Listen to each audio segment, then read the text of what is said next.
नमस्कार, मैं जूली तिवारी हर समय आपके साथ न्यूज चैनल में आपका स्वागत है।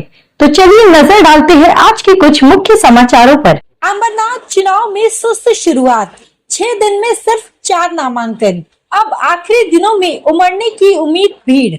अमरनाथ नगर परिषद चुनाव के लिए नामांकन प्रक्रिया 10 नवंबर से शुरू हुई है, लेकिन 6 दिनों में नामांकन दाखिल करने वालों की संख्या मात्र 4 पर अटकी हुई है। शनिवार दोपहर 3 बजे नगर सेवक पद के लिए केवल 4 उम्मीदवारों ने अपने फॉर्म जमा किए, जिससे राजनीतिक गलियारों में चर्चाओं का दौर तेज हो गया है कि अंतिम 2 दिनों में भारी भीड़ उमड़ सकती है। शनिवार को प्रभाग क्रमांक 3 से महाविकास आघाड़ी के उम्मीदवार और कांग्रेस प्रत्याशी कबीर नरेश गायकवाड़ ने अपने समर्थकों की उपस्थिति में नामांकन दाखिल किया।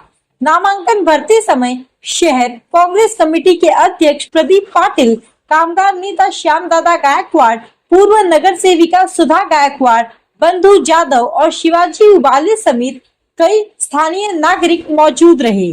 कबीर गायकवाड़ ने पत्रकारों से बातचीत में कहा कि उन्होंने अनुसूचित जाति के आरक्षित प्रभाग 3A से कांग्रेस पार्टी के प्रतीक पर चुनाव लड़ने के लिए अपना नामांकन दाखिल किया है। अब तक दाखिल हुए 4 नामांकन में आकाश पुजारी, हर्षदा सावंत, महेश भगवंत और कबीर नरेश गायकवाड़ शामिल हैं। 17 नवंबर तक नामांकन दाखिल करने की अंतिम तिथि बची है और सिर्फ 4 नाम आने के बाद यह चर्चा जोर पकड़ रही है कि 16 और 17 नवंबर को नामांकन केंद्रों पर भारी भीड़ देखने को मिलेगी। कुल 29 प्रभागों के लिए अनुमान है कि करीब 59 उम्मीदवार मुख्य रूप से दस्तावेज जमा करेंगे, जबकि कुल इच्छुकों की संख्या 250 से अधिक हो सकती है। रविवार को भी दोपहर 12 से 3 बजे तक नामांकन दाखिल किए जा सकेंगे। वहीं ऑफलाइन प्रक्रिया भी शुरू हो चुकी है। धीमी शुरुआत के बावजूद चुनावी हलकों में अब तेज हलचल महसूस की जा रही है और अंतिम दिनों में वातावरण गर्म होने के संकेत मिल रहे हैं। आज आमचे भारतीय राष्ट्रीय काँग्रेसचा आम्हाला प्रदेशाध्यक्षाच्या आदेशाप्रमाणे माननीय हर्षवर्धन सन्मान आहे। आज आम्ही कबीर नरेश गायकवाड यांचा फॉर्म भरलेला आहे आणि तो काँग्रेसमधून भरलेला आहे। वार्ड क्रमांक 2 करता, वार्ड क्रमांक 3 करता।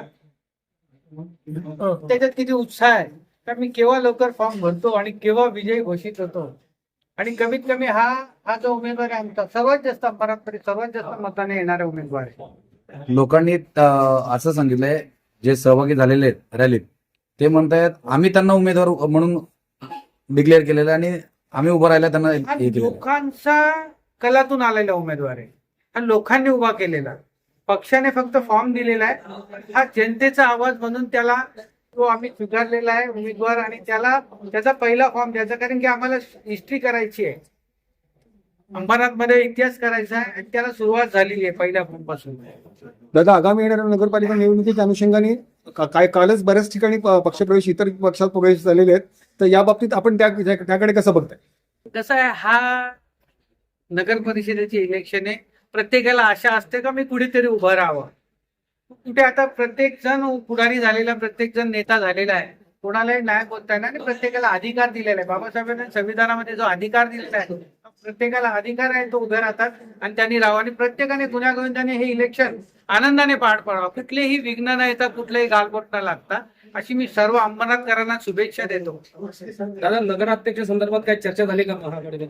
झालेली आहे, नगराध्यक्षाबाबत चर्चा झालेली आहे, काही चढदोडी आहेत बाकी, पण आम्ही काँग्रेसतर्फे आमचा नगराध्यक्षाचा उमेदवार नूतन प्रदीप पाटील म्हणजे माझ्या मिसेसला दिलेला आहे आणि काटेकी टक्कर आहे आणि यावेळेस विजय आमचा निश्चित आहे, कारण की लोकांना बदल हवा आहे आणि लोक बदल करतील। लोकांनी त्या अनुषंगाने सुरुवात केली। अंबरनाथमध्ये इतिहास होणार आहे आणि बदल होणार आहे, हे निश्चित आहे। शहरात ते विकासाच्या मुद्द्यावर ते नागरिकांसमोर जात आहे, तर त्याबाबत काय सांगेल? आम्ही विकासाची कामं केलीत, आम्ही विकासाची कामं केलेली आहेत। याच्या अगोदर काय झालेलं आहे, सत्ताधाऱ्यांनी जो विकासाच्या नावाने विनाश केलेला आहे आणि ठच्या नावाने ठेकेदारी केलेली आहे आणि नगरपालिका आज कुठल्या परिस्थितीत आणून ठेवलेली आहे जग जाहीर आहे। आणि अंबरनाथचा काय विकास झाला 30 वर्षात हे सगळ्यांना माहिती आहे। आजही लोक पाण्याकरता तडपतात, आजही लोकांना वंचित राहायला लागतं पाण्यापासून, हे अंबरनाथचं दुर्दैव आहे। कसं आहे का, आपल्या अंबरनाथ शहरामध्ये गेल्या 10 वर्षापासून निवडणुका होत नव्हत्या, तर लोकांमध्ये एक उत्सुकता होती का बाबा निवडणुका कधी जाहीर होतील आणि कधी निवडणुका लागतील. आणि ज्या वेळेला निवडणुका लागल्या आणि आमचा प्रभाग हा SC झाल्यानंतर लोकांमध्ये जी उत्सुकता होती का बाबा आम्हाला दुसरा कोण नकोय, दादा तुम्हीच या इथून. तर शेवटी नरेश दादांच्या आशीर्वादाने, श्यामदादांच्या आशीर्वादाने, आईच्या आशीर्वादाने आणि आमचे सहभागी जेवढे पण मित्र पक्ष आहेत, जसं काँग्रेस झाले त्यांचे प्रदीप पाटील आणि आमची आघाडीचे अजून घटक पक्ष आहेत. शरदचंद्र पवार साहेबांचा पक्षाचा मी एक कार्यकर्ता आहे. आणि मग सगळ्यांनी असं ठरवलं का बाबा आपल्या प्रभागाचा आपल्याला विकास करायचा आहे, तर एकमेकांचे हेवेदेवे विसरून आपण सगळ्यांनी एकत्रित आले पाहिजे. आणि आम्ही तेच केलंय. आणि लोकांमुळं खरं तर लोकांचा एवढा हे होता, प्रेम होता माझ्यावरती का बाबा दादा आम्हाला दुसरं कोण नाही, आपण तुम्हीच हे करा.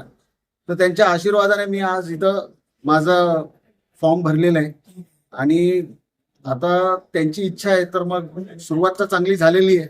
मला वाटतंय का 3 तारखेला जे रिझल्ट होतील ते पण चांगलंच होईल अशी आशा करतो. आणि तुमच्या सगळ्यांचा आशीर्वाद असंच राहू दे माझे. जनतेसमोर तुम्ही कोणत्या मुद्द्यांवर जाणार? तुमचा मुख्य मुद्दा कोणता असणार? बघा आता सगळ्यांना माहिती आहे का अंबरनाथ मध्ये काय काम झालेत आणि काय काम नाही झाले.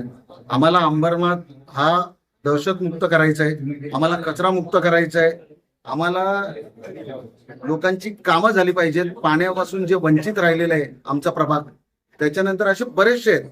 या अंबरनाथ शहरामध्ये एवढी मोठी MIDC असून सुद्धा आमच्या प्रभागातले जे पोरं आहेत त्यांना अजूनपर्यंत कुठं कामं वगैरे नाही, जॉब नाही आहेत. आमची पोरं मुंबईला जातात. मग एवढं सगळं असून पण आपल्या प्रभागामधली जी आपली तळागाळातली जी पोरं आहेत ती वंचित का राहतात? मग त्यांच्यासाठी काहीतरी करायचं आहे. आणि आज वेळ आलेली आहे का आम्ही आमच्या लोकांसाठी काहीतरी करून दाखवण्याचं, तर ते आम्ही निश्चितपणे ते करू. थँक्यू. तो आज के लिए बस इतना ही. कल फिर मिलेंगे इसी समय इसी चैनल पर. तब तक के लिए मुझे दीजिए इजाजत. धन्यवाद.